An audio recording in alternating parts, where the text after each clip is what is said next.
Hi everyone, welcome to In Limbo Conversations. Today we have with us Nick Byrd. He's an assistant professor at Stevens Institute of Technology and also is the co-editor of the Brains blog. His central areas of interest are reasoning, well-being, and technology. For more details about his research, please check the profile link mentioned in the video description. Thank you for joining us, Nick. Okay. Thanks for having me. So I thought I'll start with some questions specific to Nick's research, and then I'll move on to some public philosophy ones. So coming to the research ones. Nick, I recently came across some briefs about chapters in your dissertation, and you had mentioned some points, so I thought we could just talk about some of them in relation to the pandemic situation. So the first question is about how you understand reflection. So could you give us an instance of a situation and what would sort of constitute a reflective and unreflective decision-making in it? Yeah, so reflective reasoning is something we're probably all somewhat familiar with, kind of intuitively, right? So some people describe it as just kind of stepping back from some initial impulse that we have and then deciding whether we should accept or reject that impulse, right? During the pandemic, I often, when I started wearing face masks and I was around other people, what would often happen is I would approach someone to talk to them, and I would immediately find myself having this impulse that like, I should pull down my mask so we can talk easier. And normally that makes a lot of sense, right? In normal non-pandemic circumstances, having a mask does impede conversation, so pulling down your mask or removing your mask makes perfect sense. But during a pandemic, it's kind of the opposite of what you want to do in a conversation. You want to protect the person you're talking to and maybe protect yourself from the person you're talking to. And so I had this impulse that I had to kind of stop and reflect and remember, oh, I remember why I'm wearing this mask. And in this situation, I need to keep it on because the mask is protecting both of us. And so that kind of stopping and then consciously reasoning through something is what I consider reflection. So it involves those two things where you don't accept your initial impulse, and instead you sort of reason about it or consider alternative impulses. Okay, that sounds okay. So that makes quite a good foundation for us to move to the next question, which is about measuring reflection. So if you have a bunch of people who have a variety of responses to say, measure to wear a mask. So like some would say, yes, it's important to wear a mask to reduce the probability of transmission, or else another would say, no, it restricts freedom. So could you tell us, if it applies in this case, of course, could you tell us how reflection could be measured for these different people? So please feel free to use any other instance you want. And specifically, how is reflection measured using verbal report protocols and process dissociation? Good, yeah. So reflection testing goes back, I guess, almost a couple decades at this point, maybe actually a little further if you include some of the logic puzzles that people have created to test reflection.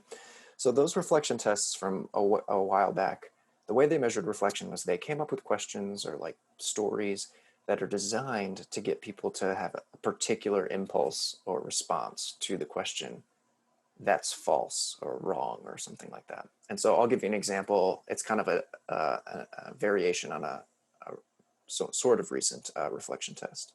So it goes like this. If it takes 2 nurses 2 minutes to test 2 people for COVID-19, how long would it take 200 nurses to test 200 people for COVID-19? So because of the pattern of the question, a lot of people are lured into saying, oh, well, the answer is 200 because it was 2, 2, and 2 in the first half of the question, and the second half gave us 200, 200, and so you naturally want to fill in 200. So that's the response that we're lured into. It's the impulse that we have. But upon reflection, you can actually realize the math doesn't work out that way. The math would actually give us the answer of 2. And so questions like this are called reflection tests because they lure us into a particular response that upon reflection we can realize is incorrect. And the key to these tests is they have demonstrably correct and incorrect answers, right? So we couldn't do this necessarily with questions about, I don't know, ethics, where maybe there's some disagreement about what the demonstrably correct answer is.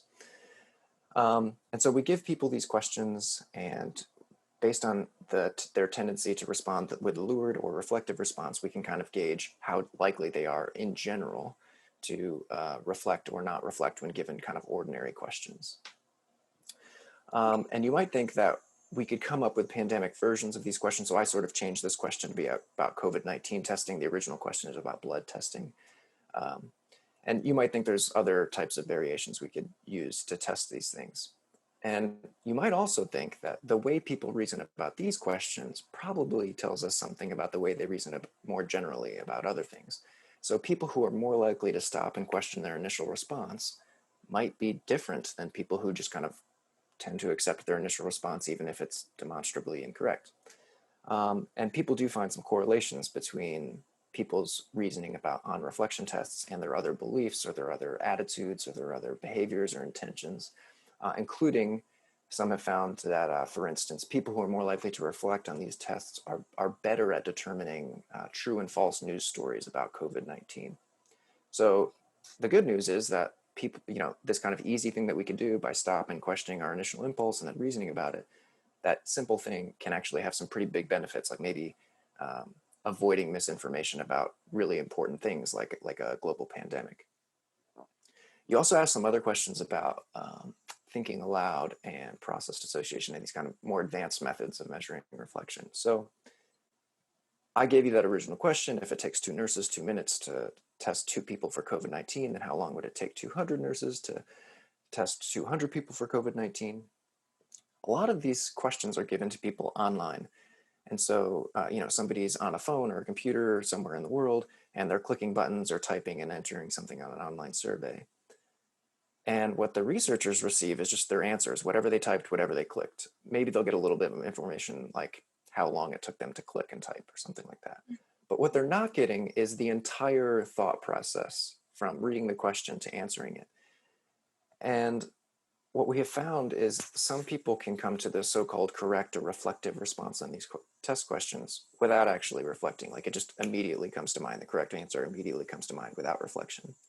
And then some other people sometimes come to the incorrect or lured response, even though they spent a while reflecting on the problem, which tells us that these reflection test questions might not always be measuring reflection. They might be measuring something else, like how familiar people are with whatever the question is about, right? So people who are really familiar with blood testing or COVID-19 testing might be better at that question, and they might have the answer correct. They might have the correct answer immediately, as opposed to only after reflection. So one way you could try to avoid getting these kind of false positive or false negative answers from people is to just have them think aloud throughout the entire test. So we did a couple studies where we did this both in person and online, where we basically said, here's what's going to go on during the study. We're going to record the whole thing, and we just need you to say everything you think, no matter whether you think it's related or unrelated. Like when you're reading the instructions, read them out loud. If you get distracted and see a squirrel in a tree outside, just tell us about the squirrel. Like everything that comes to mind, just say it. And we have people complete the reflection test, and what we find is a lot of people do come to the correct response without reflecting. It's a minority of people, but a substantial minority. And a lot of people do come to the incorrect lured response, even though they thought through the problem multiple times. And so, again, it's a minority, but a substantial minority. But hearing them think out loud is what allows us to detect these false positives and these false negatives. And so we can, in the data analysis, we could potentially control for these false positives and false negatives, and therefore have a more accurate score for whether and how people were reflecting. And until we get people to think out loud and collect that audio data, it's really not clear how much we should be relying on reflection test scores that don't include that kind of information. Process dissociation is another type of tool you can use where basically you use 2 different types of reflection test. One type is the normal type. You get lured towards a particular response that's incorrect upon reflection. And then the other type of reflection test is what we call a congruent reflection test, where both the lured response that you're lured towards and the correct response are the same thing. And so we basically make sure we lure people toward the correct response on that other type. And then you look at the probabilities of how people respond to each of those 2 types of questions, the normal incongruent type and this new congruent type, and you can kind of better mathematically dissociate reflective from unreflective reasoning. This was actually originally used by cognitive psychologists to dissociate implicit from explicit memory, but it's been used for lots of other things as well. So there's those 2 methods: getting people to think out loud and using process dissociation are 2 methods for improving reflection testing. Okay. So now that we have talked about measuring reflection, so on a related note, I think you had also mentioned and talked about, I don't know how technical this is, so please feel free to tell me in case we should be skipping this, in case you feel like our audience is going to be too much. So about the default supplementarist model of making decisions and the idea of bounded reflectivism. So yeah, so how would these relate in this situation? Good. So we've kind of already talked about how reflective reasoning could be related to lots of good things, right? So when I'm doing math, I sometimes write out my first calculation and then stop and reflect and wonder if I did it correctly, and then double check my work and then find, sure enough, I did make a mistake. And it was that reflection that allowed me to correct my mistake. So there's probably tons of examples in life of where reflection leads to better reasoning. And so philosophers have kind of taken this thought and run with it. So they think reflective reasoning is probably going to be crucial to all sorts of good thinking in philosophy. So the more likely we are to reflect individually and socially together like this, the more likely we are to, maybe come to better agreements about what we should think about ethics or politics or something like that. And that sounds intuitively plausible. And maybe you even have some anecdotes of this happening, right? But some social psychologists actually find that the more reflective people are, the more polarized their answers are about certain things, like in politics, right? So it's the most reflective people that are on the extremes of when it comes to their answers on certain political questions. And that suggests that actually reflection doesn't always lead to this kind of progress towards and convergence on some sort of particular answer. And you might even think some types of polarization are actually bad. And so reflection isn't always this panacea. It might actually be part of something we don't like. And so in response to this, these conflicting intuitions about reflection, on the one hand, reflection being great, and on the other hand, reflection maybe sometimes having some shadow sides, I came up with this concept I'm calling bounded reflectivism, which basically just tries to respond to two different views about reflection in philosophy. So one is the view that reflection's great, it's crucial for good reasoning. And the other view that you find in philosophy sometimes is reflection doesn't do any of the stuff that these other philosophers think it can do. It gives us the sense that we're reasoning better, but that's all it does. It's just apparent. It's not really making our reasoning any better. And so bounded reflectivism is kind of a middle way between those views. It says, look, reflection is great sometimes, but you're right. There's some evidence that reflection we should be concerned about what reflective reasoning might do in certain situations. And so what we need to do is figure out precisely when and under what circumstances reflection has value, and try to rely on reflection during those circumstances, while being aware of the circumstances in which reflection can lead us astray or lead to polarization or maybe other undesirable outcomes, and try not to rely on reflection in those circumstances. And so it's kind of a more strategic use of reflection as opposed to a yay reflection or a nay reflection. Okay. So, so what you just said brings me to the paper. I think it was also there in the dissertation post about how differences in reflection predict differences in philosophical beliefs and judgments. So in the preprint that you had shared, we have also linked it in the description. You focused on how messages urging people to follow simple protocols portrayed victims, and also the cognitive style and philosophical beliefs of the receiver. So could you please tell us a bit more about it, about what you found in those experiments?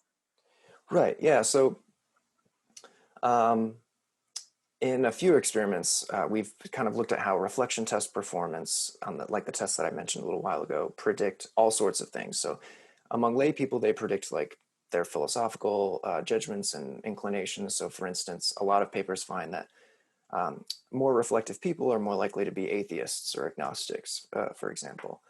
There's actually some more recent evidence suggesting that that isn't true in every country. So there's maybe more to reflection and religiosity than I just suggested. But there are some interesting correlations between reflection and religiosity.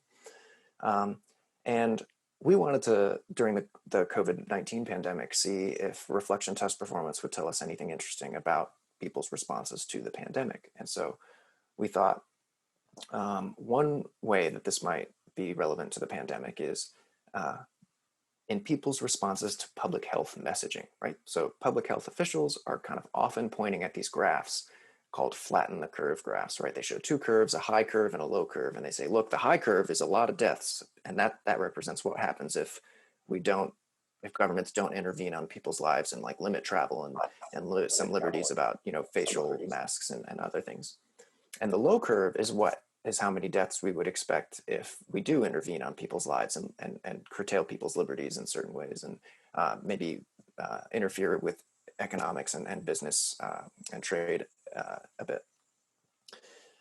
And we were wondering, I wonder if certain people are going to be more swayed by these flatten the curve graphs than others, right? So you might think the people who score well on reflection tests are the types of people who are like tend to do better on statistical reasoning tests or just general math tests. And so you might think they'll like these graphical representations, these flatten the curve graphs, and they'll be more swayed by them because they're mathy or something like that. Whereas another type of public messaging strategy that people use is appealing to individual victims, right? So a journalist might tell a story about a particular person in a hospital and how this is impacting their family and their business, and or someone has died of COVID-19, and you kind of look at the survivors of that family and how they're coping with this death. So it's focusing on an individual victim as opposed to statistics about lots of victims. And you might think those two different types of messaging will have a different impact on people. Social psychology has theorized that they will. So there's this thing called the identifiable victim effect. And the idea is people donate more money to causes when they find out about the cause through a story about an individual victim related to the cause, as opposed to when you just say 13,000 people were killed in some country, at this time because of such and such. So hearing about individual victims does tend to be more motivating to people than hearing about statistical victims. In the past, at least, that's what we found. When we ran these studies with COVID-19, we used flatten the curve graphs and stories about an individual victim in a hospital hooked up to a respirator and how this is going to impact their 3 children and the rest of their family. And we didn't find that people's responses were different between the individual victim on the respirator and the flatten the curve graphs. So what we were measuring is how likely people are to comply with public health recommendations around mask wearing, hand washing, disinfecting, sheltering in place, and the 4, 5, or 6 things that most public health officials think we should be doing. And it turns out that people were just as likely to do those things regardless of whether they got the flatten the curve graph or the individual on a respirator. Now, again, we thought reflection test performance might explain some of the differences in these responses as well. So, I thought maybe people who are more reflective will be more responsive to the flatten the curve graph than the individual victim messaging. And we didn't really find that. More reflective people were just as likely as less reflective people to wear masks and shelter in place and all the rest. So this told us that it doesn't seem to be like ineffective messaging or ineffective reasoning that's leading to differences in compliance with public health recommendations. It's something else. So in our studies, we actually included some questions about philosophy because that's kind of the game I'm playing in academia, studying people's philosophical judgments. And so what we found is some philosophical judgments definitely predicted the differences in compliance with these public health recommendations. So the best predictor of non-compliance with mask wearing and sheltering in place and these other things is endorsing libertarianism, or I guess as we measured it, the best predictor of that non-compliance is valuing liberty more than equality. And the best predictor of compliance was endorsement of a particular principle. You might call it an effective altruist principle. It's from a paper by Peter Singer in the 70s called Famine, Affluence, and Morality. And the principle just goes like this: if we can prevent great harm without incurring as much harm, we should. So the more that people agree that we should prevent great harm whenever we won't incur as much harm by doing so, we should, the more people agree with that, the more likely they are to comply with public health recommendations. There was also some other correlations in there, but those were the 2 most potent philosophical predictors of compliance. Okay. I was just wondering, so how does is the use of individualized victims? So we had an interview with Christopher Tyndale earlier, and we were talking about rhetoric. And could this just be like the use of victimized individual because they feel connected to the narration, the story? So could this just be the use of rhetoric? So how is this related to rhetoric? The differential. So the statistics. If you had included individual stories along with the statistics, how do you see rhetoric really playing out in this case? Yeah, it's a good question. There is some sense in which, messaging is marketing and therefore rhetoric, right? So marketing is largely about, persuasion and whatever it takes to get someone to act on something. And so there is a sense in which all messaging, at least all good messaging, is a form of rhetoric. We do want people to respond in a certain way. And then the question becomes, how does the rhetoric work? And that's less clear to me. So there's some evidence, again, suggesting that people respond more to individual victims than they do to statistical victims. There's also some evidence suggesting that people respond more to victims that are close by than further away. So in the US, whenever there's some sort of crisis that affects people here, lots of people will respond and like give lots of money. So if when there was a hurricane, well, there's often hurricanes here. When a hurricane impacts some country in some sort of negative way, lots of people give time and energy to those people who are suffering and dying here. Or who are just, or maybe they're not even dying, maybe they're just without homes or something like that. We do lots here to help those people. When the same or even worse happens to even more people in another country, you don't see as many Americans giving as much or traveling there to donate their time and energy.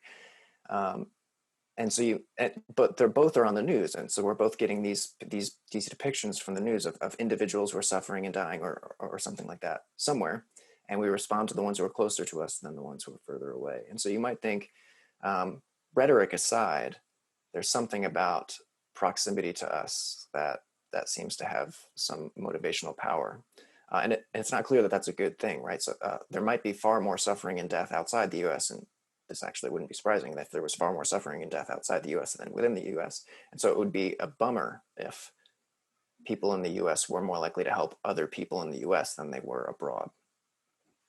That's true. That's true. Okay. So before we move on to the pandemic-related public philosophy questions, I thought of asking you a quick question about well-being in digital context today. So you have written about causal network account of well-being and how it applies to ill-being, particularly depression in digital context. So right now, the larger slogan seems to be that we are all socially distanced but virtually connected.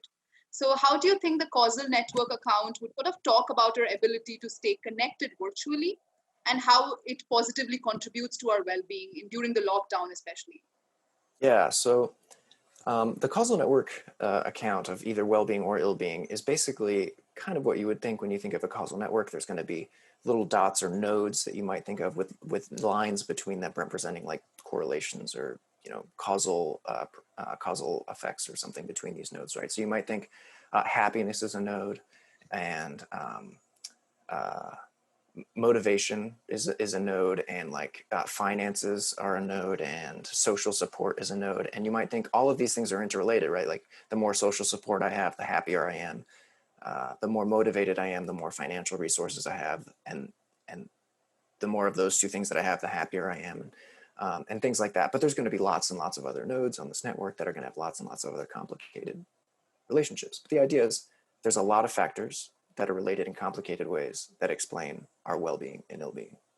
So now when you think about the pandemic, you rightly pointed out, the pandemic is having an impact on lots of these nodes, right? So my social support might feel like I have less social support right now because I'm not going to my office anymore and seeing my colleagues. I'm just staying at home. I have great social support with my cat, but not nearly as much social support with my colleagues and superiors.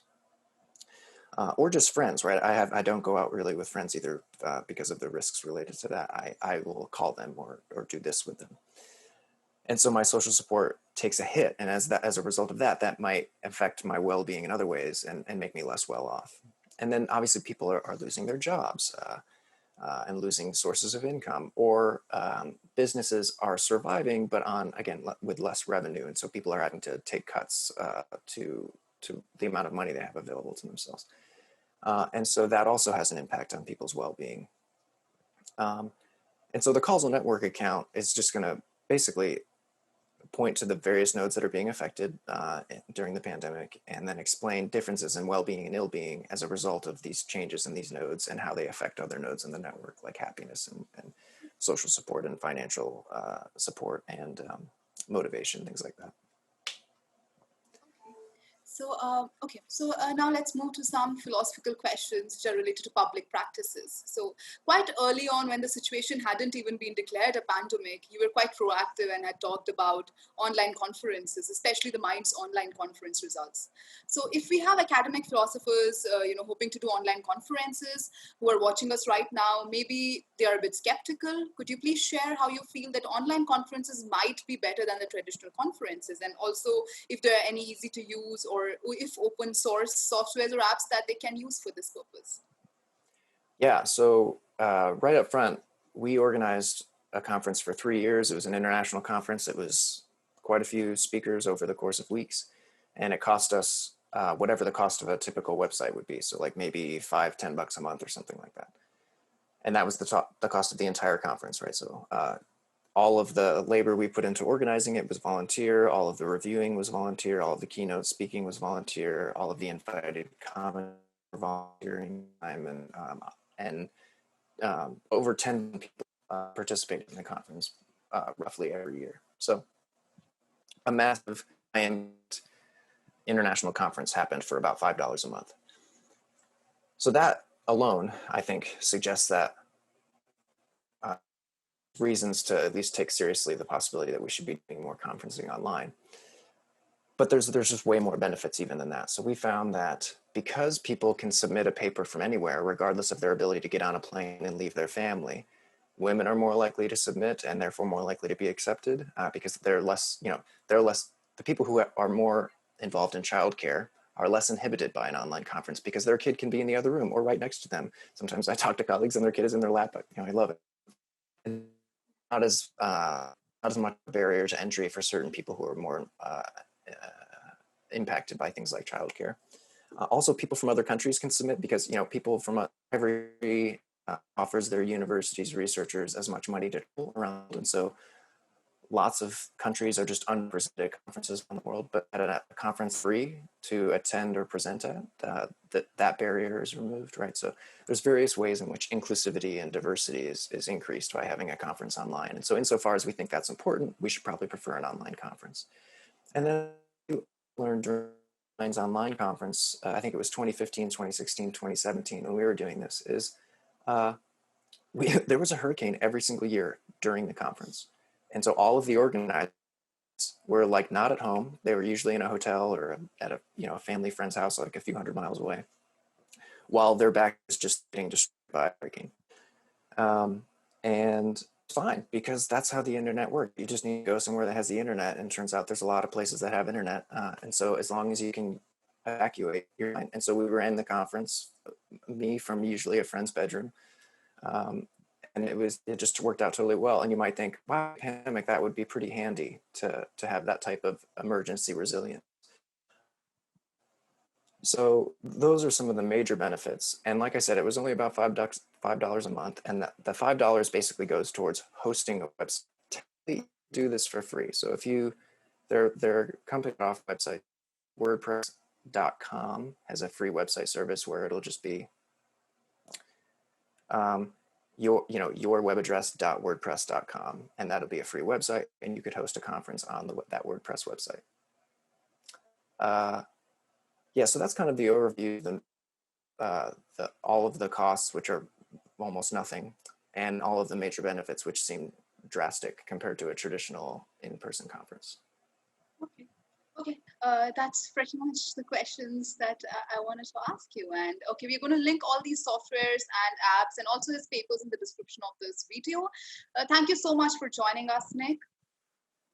It's been great talking to you. Thank you so much for having me. This has been a lot of fun. Thank you.